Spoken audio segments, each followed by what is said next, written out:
that when you have an upset, when something doesn't and they're watching, because let's face it, they're watching. They're watching all the time. That they hear you say something, whether it's under your breath or out loud, that you might say, wow, that's frustrating, or I can't believe that happened. But you follow it up with, you know what? It's a good thing I've got skills. Welcome to Imperfect Momming. Our children are constantly looking to us for examples. The term role model doesn't quite cut it here. We are shaping their worldview with every move we make.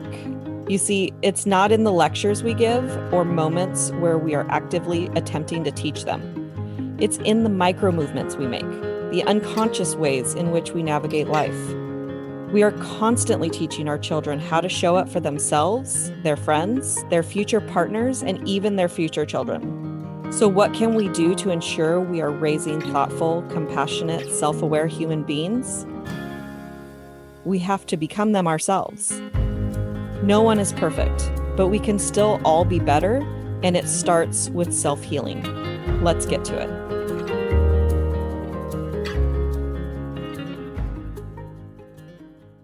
Welcome back to Imperfect Momming, and we have a very special guest today, Kimberly Christian. Welcome to the podcast. Thank you. I'm so glad to be here. Tell us a little bit about who you are and what you do.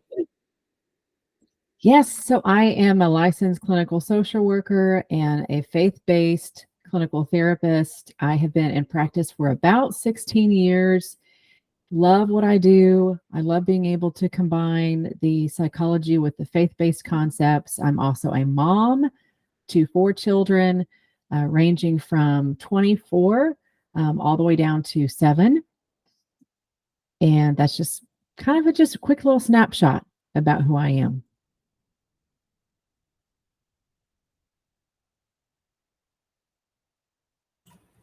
I muted myself and then I couldn't find the unmute button. We're having a day. So you and I had the pleasure of connecting over for a coaching session. Yes. So let's talk briefly about what your experience was. Oh gosh, I didn't realize I was going to need my notes for this. Well, I really enjoyed it. First of all, you were sharing my notes are right here, so it's not difficult at all. There were some great things that you shared that I have been putting into practice. And I think the one that stood out the most to me, as far as just in the last couple of weeks, is about it's kind of a funny way of looking at it, but like fattening the audience, giving something that that's really meaty about what you do. And I think that just worked really well with me, because as a therapist, that's what I want to do anyway. I want to give people a lot to process and to think about, and not just keep things surface level. So I really enjoyed speaking to you. You asked great questions and were really great at listening. And so, yeah, I've definitely put those things into practice in the last couple of weeks. So glad to hear that. I know it's fun being a business woman, entrepreneur, as well as being a mom. And I don't know if you ever experienced this, but I know a lot of entrepreneurial moms, or mompreneurs, as we love to call ourselves sometimes, is that there's a little bit of guilt that we feel when we're working. And then there's guilt that we feel when we're not working. Yeah, of course. I mean, anyone who's going to be honest about that is going to say, yes, I experienced that, especially if you're trying to be the healthiest mom you can be. And you just kind of have to realize or remind yourself often that you are only one person. You can't be in 2 places at once. And so I've learned a lot, of course, along the way of how to perfect that, how to set better boundaries. I think that's been a huge thing, is just how do I set boundaries as a professional with my family, but also with my family regarding my practice, so that they understand that this is also a part of who I am. It's not the most important part, but it is a really important part of who I am. And including them in knowing what I do has really helped, I will say, in me not feeling so guilty, because it's Yeah. not like I have this job where I don't say anything about it and I just leave for the day and they don't know what I'm doing. Mhm. They're connected, not only because I work from home, but I tell them a lot about what my job is like. I don't go into any sort of details about things, but they hear my victories. They hear the times that I really struggle with not knowing how to help somebody, or I might say something like, I had a really tough day. I had several patients that were really struggling and it was really hard for me. And then they get to see me prioritize self-care as a result of that. Yeah. Like I have to make myself important as well, or I can't do a job like this. Yeah. I think that that's a really big thing that you've touched on is that moms have a tendency to want to protect their children from what it is that we're struggling with. Mm-hmm. And there are age appropriate things that we can discuss with our children, like our real life struggles in age appropriate ways. Yes, So we absolutely. don't have to throw the baby out with the bathwater, so to speak. It's Right. like all or nothing, rose colored glasses with our kids when that's not realistic. And it's not healthy. It's Right. not the healthiest thing for them. I mean, you took the words right out of my mouth. Like this is not a black or white issue.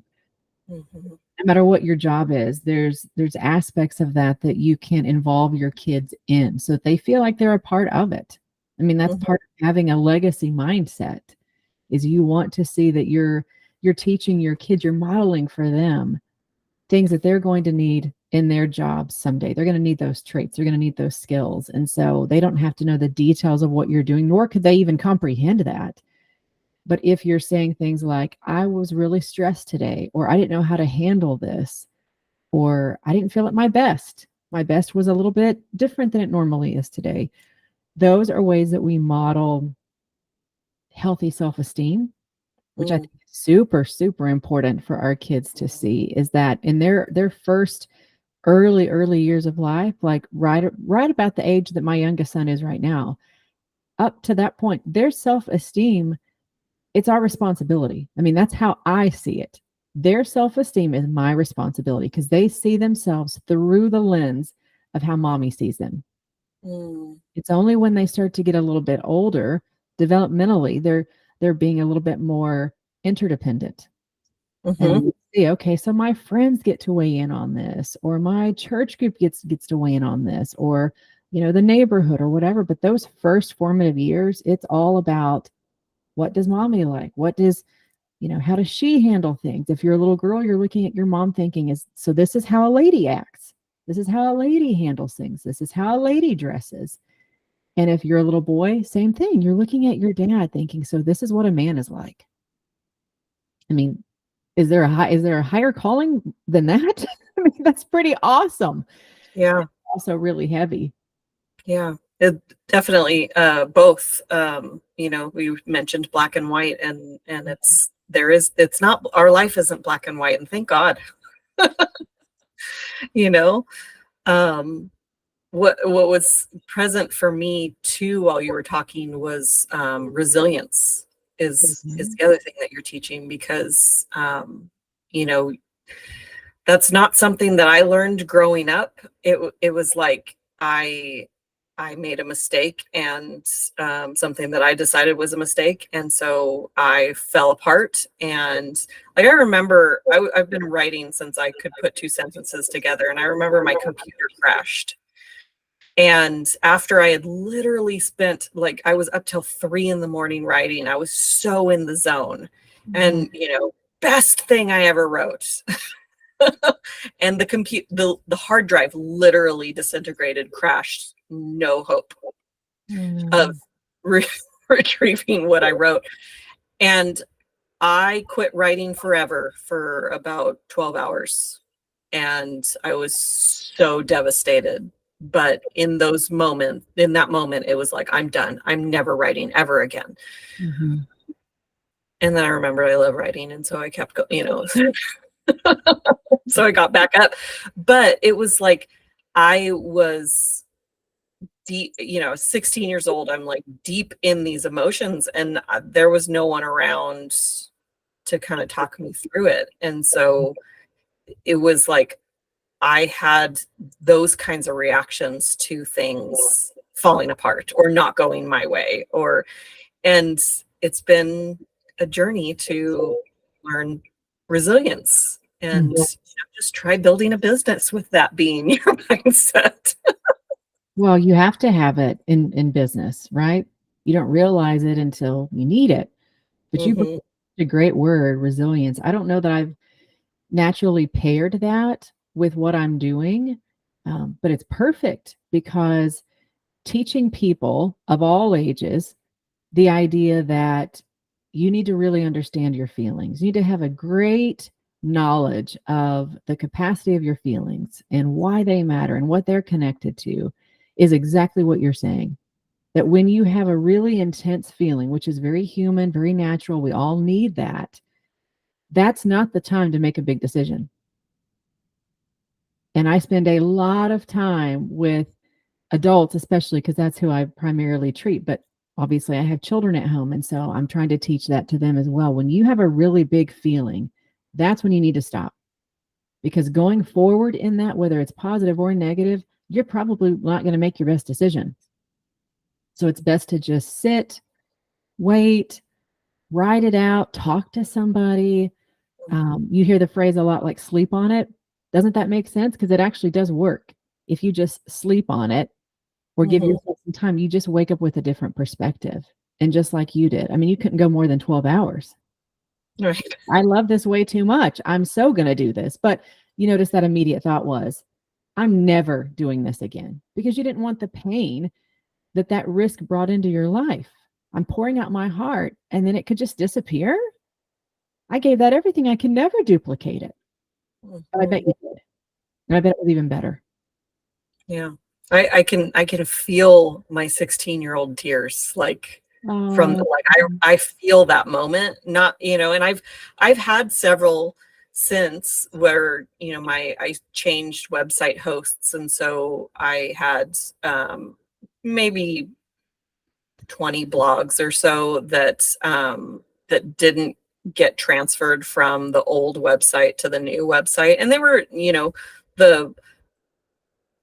the more like the older ones. So it was like, well, I could be really upset about this.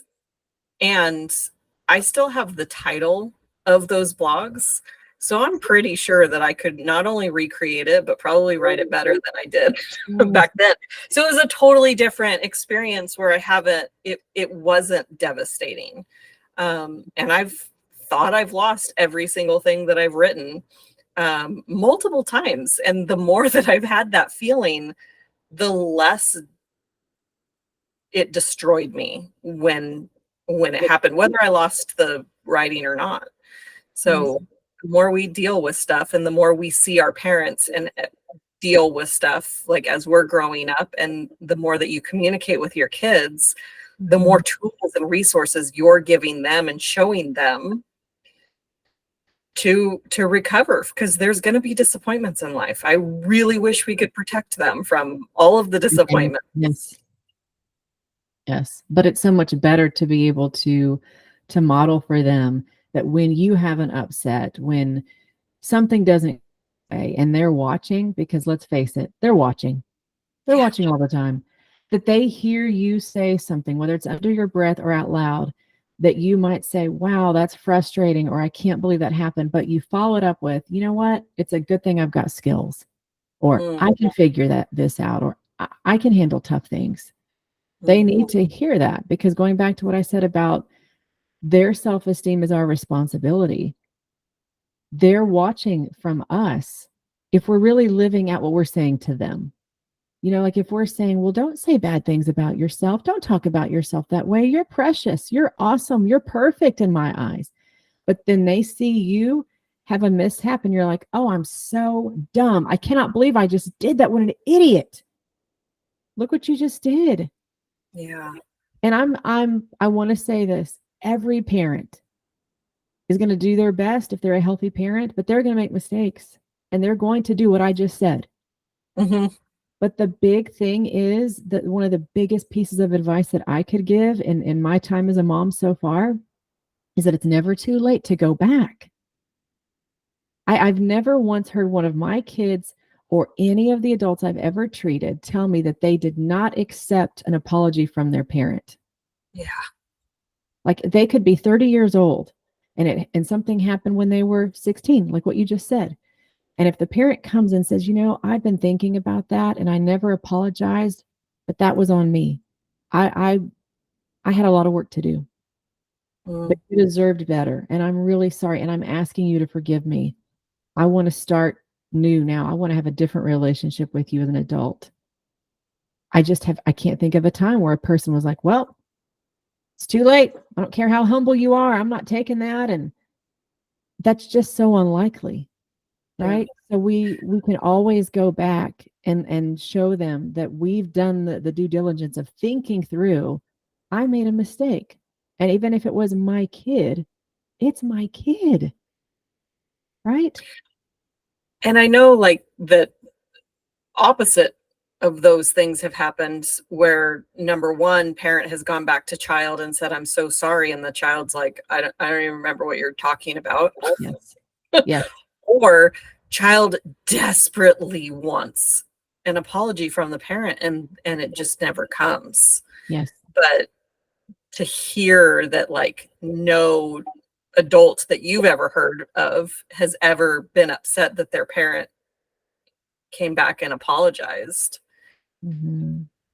is proof positive in my opinion that like we want our pains to be acknowledged and not dismissed, which I know is more often or a lot of times what happens is parents are like, you're still thinking about that. Right. Or whatever. That's right. But it's why we need to consistently be evolving and working on ourselves. Yeah. Because then we catch those things, whether we're talking to a therapist or we're talking to another friend or our spouse or someone else. When we are constantly working on ourselves and trying to be the very best version we can be, that's when we sort of look back in our rearview mirror and realize, you know what? I made some mistakes. It's like all of a sudden those things get brought back to your periphery and you realize, I need to make that right. Because I wouldn't want to be treated that way. Yeah. Yeah, that's definitely something that I've done with my son is like in anytime I've lost my temper or done something that I didn't even realize was hypocritical in the moment. And then I had a later thought and I was like, oh, oops. He got in trouble for the exact same thing that I just did. Right in front of him. And he didn't even notice that I had done that. But I still was like, hey, I did this thing. Like you got in trouble for lying to me and you lied to me because you didn't want to get in trouble. And then you walked with me and we lied to somebody because we didn't want we didn't want a bigger consequence for what he broke his school laptop. We didn't want to have to pay like $1,400 for the laptop. We were like, well, it was an accident, and which it was, but the way it happened wasn't exactly what we told the school. And I was like, yeah, that wasn't a very good modeling of right behavior. And he was like, oh, I get it. And I didn't even notice. And thank you for the apology, And that's what matters, right? That they're going to say thank you for apologizing. Because like you said, we all want to have our feelings and our pain validated. And usually just going through the act of that, whether it's like you said, sometimes the apology doesn't come. And so forgiveness is like a whole nother conversation. It's its own thing that we could talk about. But when that apology doesn't come and we realize I'm going to have to work through this on my own, it's important to know that that can still happen. It can still happen and you're still worth working through that. Is there anything that you support your clients with that you want to address that we haven't talked about thus far? Oh, wow. Talk about a loaded question. Anything that I support them with? Well, I see from A to Z. My goodness. Well, like, is there anything that you would kick yourself for not bringing up on in this conversation? Oh, I would absolutely kick myself if I didn't talk about the fact that I have this new program that helps people to retrain their thinking, which is at the root of what we're talking about, right? Yeah. Like all of our battles come from our thoughts. That's where they start. And so if our thoughts are that important, we need to analyze them. We need to get to the root of the behaviors that we keep engaging in. And so I created an online program that's available to any adult, all states in the US, and it's called the Christian Method. And it's 16 weeks of cognitive behavioral therapy from a faith-based perspective. Mm. So I obviously want people to know up front that this is not exclusive to Christians in any way, but that's the information you're going to be hearing, is that I'm combining it with scripture so that people that do have a worldview that is supported by that will realize that psychology is supported by the Bible. So I combine the theology piece to that, and it has results. I already know that. Even though this is the first time I've launched a program like this, I've been doing this kind of work this whole time. And whenever I've seen a really big victory with a patient that has been able to successfully overcome frequent suicidal ideation, frequent clinical episodic depression, it usually comes from them doing extensive CBT with me, and most of the time having a faith-based spin, so that they realize something they believe even stronger is supporting that. It's like that change can happen so much more easily when you're combining it with something that you already believe so strongly. And now I'm telling you that kind of thinking is erroneous, and your faith supports why you need to change that.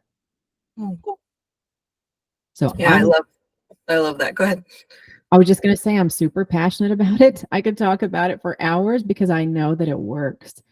And I just love seeing people when they think that they've tried everything that they can in mental health, that in the little influence that I have had so far in my life, people will say, I did think I had tried everything, but I'd never tried this.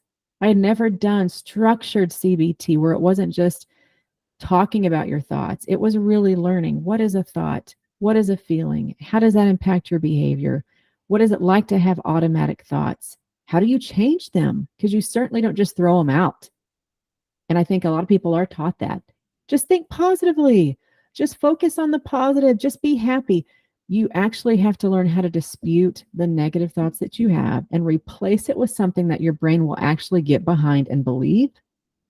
And then you've got transformation. Yeah, I love that because, just I just did a YouTube video the other day where I said, can we stop telling people to stop feeling guilty or any emotion for that matter? Because just stop feeling that way, or you shouldn't feel guilty. Like, how does that? It doesn't work. The next time that works will be the first time that it worked. Right. And it is interesting just the way that we've evolved into feelings are dangerous. Don't feel them. Don't talk about them. And and I love that that you're using your faith as well. Like when my dad passed away, the overall sense, or if you were going to boil my dad down into a single thought, it was that he truly tried to embody Christ's love. And that was the overarching theme. It was that he just wanted people to know Christ's love. And one thing that was present to me is that, when once upon a time preachers taught fire and brimstone, you know, and I think that pushed a lot of people away from faith. And so it's nice to hear that people are talking about love and, you know, positive, more positive than just, you know, you're going to hell because you're a sinner. Well, if you ask the majority of any Christian, like what caused them to convert into being a disciple of Christ, most of the time they're going to say, I was overcome by his mercy. Mm. I was absolutely overcome that someone would die for me and that loves me that much that I can't even fathom that. So he is love. It would be hard to talk about, you know, anything that matters without bringing, at least from my perspective, without bringing him into that, because that's what draws people, especially if they're going to change in any way. You want them to feel like you actually care. I mean, there's a phrase about that, right? They don't care what you know until they know that you care. Yeah. It's really hard to do, and it's really hard to be consistent in that, and I am not perfect or anywhere close to it at all, but he is my model. He was the greatest, in my opinion. He's so many things, but he was absolutely the greatest therapist that we've ever experienced, right? So if I'm doing anything his way, I'm doing okay. That's awesome. Is there a piece of advice that you want to share with our listeners? Well, I kind of touched on it a little bit earlier, but I'll say a little bit more about that to the moms. I love that you were talking to moms. I love that you were calling yourself a mom guilt coach, because that is something that a lot of moms have in common, is just having a unhealthy relationship with guilt. Like you said just a second ago, that we get this message of, well, don't feel guilty. And what I say to patients is, you have to understand, first of all, that there's different kinds of guilt. So you can't just say, well, don't feel guilty. Honestly, sometimes guilt is a great thing. Like, what if we made a mistake? You want to not have a conscience? I mean, that's an awful place to be. So having true healthy guilt is a great thing. But where we stumble as moms is the perceived guilt with the should statements. Oh, I should have done that. Oh, I missed that. Oh, basically all the different ways that we don't measure up, or we don't measure against someone else that we're watching. And that's perceived guilt. That means I'm taking on something that isn't mine to take on. I'm not to compare myself to other moms. They don't have my children. I'm not going to be held accountable for how I parent the neighbor's kids. I'm held accountable for how I'm parenting mine. Yeah. Right. So the message really is, work on yourself. Work on yourself. Don't ever think that you aren't worth working on, or that you've missed the boat. If you get to a certain age and you think, oh, we've proven in this time together today that there's not an adult child who's going to say that they don't want to say their parent humbled in front of them and saying, I've learned that I didn't do everything perfectly for you or by you, and I'm so sorry. Right? We need to just constantly be working on ourselves for like countless reasons. Little people turn into big people, and they're always watching us. And we want them to look up to us and say, I want to be like you. I learned a lot from you. And even though you weren't perfect, because nobody is, I took away some invaluable things. Like, you were the mom for me. You were the one I was supposed to have. I think that would be such a wonderful honor, to hear from my kids someday, is I know that God chose you to be my mom. No one else would fit that role for me. You're perfect for me. Because I know I've felt that way about them since the moment they came out of my body. Yeah. Yeah. No, I believe that, wholeheartedly, that there's a reason that you are your kids' moms. And if that means that you're not baking cookies from scratch for the school bake sale, then let that go. Unless it's something you want to try, and then give it a try. But I like to say that guilt is a notification that your actions or inactions are out of alignment with what you're doing or not doing. And so if we look at guilt that way, I think that that was, what you were talking about with our conscience. It's like if you look at guilt that way, like, oh, I feel guilty about something. What am I doing that I shouldn't be? Or what am I not doing that I should be? Right. And versus looking around at the other people, and that's where it kind of gets murky. Where it's like where we're looking at other people and thinking, oh, well, I should be that cookies from scratch mom. Right.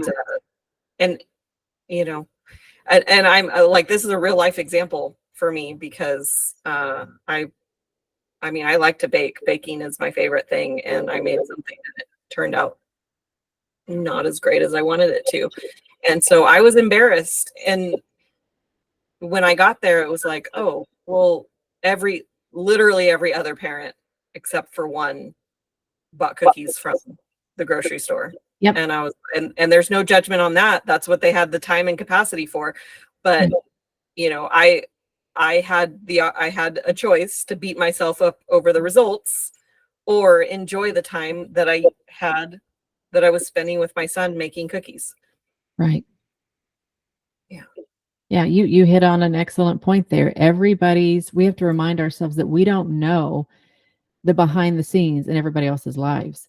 So the mom that you see that looks a certain way and comes to all the meetings and brings the homemade this and that and is room mom, you don't realize, but I can tell you as a therapist, chances are that person doesn't have good boundaries. Chances are that person is staying up super late, waking up super early, not engaging in self-care, having lots of should statements that are motivating them to be a people pleaser. Like none of those things are healthy. And so if we just look at it and say, everybody has their own story, their own family, their own responsibilities. I'm going to do my best. And as long as I can look myself in the mirror and say, I'm doing my best, you're the only one besides God himself that gets to judge that. Yeah. No, I love that. Is there a book that's been instrumental along your personal development journey? Oh gosh. Well, besides the Bible, because all the answers are in there for me, there is a book called Boundaries, and it is by Doctors John Townsend and Henry Cloud. It's a classic book. I'm sure a lot of your listeners have heard of this, but they may not have read it. It is excellent. And it absolutely transformed my life as a person and as a therapist because it's just so practical in helping you to realize why boundaries are important and helping you to even know what they are. If you grew up thinking that a boundary just means you're saying no, well, that's not right. Spoiler alert, that's not right. That's not what it means. It's actually saying yes way more than saying no. But I've taught that book, that study 2 or 3 times now in my therapy groups. And every single time I take away this new nugget of just, whoa, the depth. So I recommend it to anybody. It's awesome. Would you believe me if I said it was sitting on my bookshelf? I hear that from so many people. Does that mean you've read it? I don't remember, but probably not. Okay, well, maybe you'll be inspired to take it out, take the dust off, because, you won't regret it. I mean, chapter 1 gets you already. Just chapter 1, it's like you see yourself in, here's the pitfalls. If you have an issue in your life, chances are you can trace it back to a boundary somewhere that needs to be. Yeah. Oh, I love that. Where can our listeners find you? So the easiest way right now, because my website is being developed right now, the easiest way is to jump on my Facebook community, and it's called Belief-Based Healing Hub. And that way they can communicate with me directly. There's lots of ways to get encouragement. I put tips on there. Whenever I do a live stream on YouTube, I'll post it on that. It's the perfect way right now. And I would love for anyone to join that wants to know more about mental health and faith coming together. Perfect. And then we'll put the link to that in the show notes. And then when your website is up and running, I'm sure you'll post it in there. Yes, that would be awesome. Thank you so much. Awesome. Well, thank you so much for your amazing words of wisdom and for a lovely conversation and for allowing me to share some of my entrepreneurial wisdom with you. And It's my pleasure, Alicia. Thank you for having me.